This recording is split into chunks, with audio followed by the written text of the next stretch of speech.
Dito tayo ngayon sa Tagas, Tangalan, Aklan. Ito ang view. Ang ganda, 'di ba? Kung di nyo pa narating ang lugar na ito po yung view ng Tagas, Tangalan. Yan. Explore natin ang Aklan. Ayan. Mababa tayo mga guys. Dandahan lang. Baka madulas tayo dito. Ito po ang aming pinagmamalaking Tagas, Tangalan na view. Yan. Yan po sila. Yan.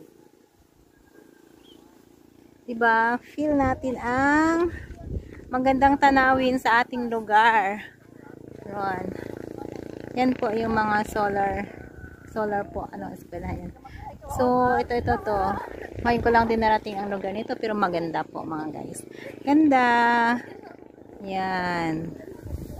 Oh, explore mo yan.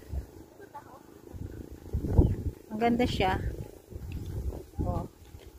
Diba? Dito lang yan sa atin, sa Tagas, Tangalan, Aklan. Yan guys. Madulas.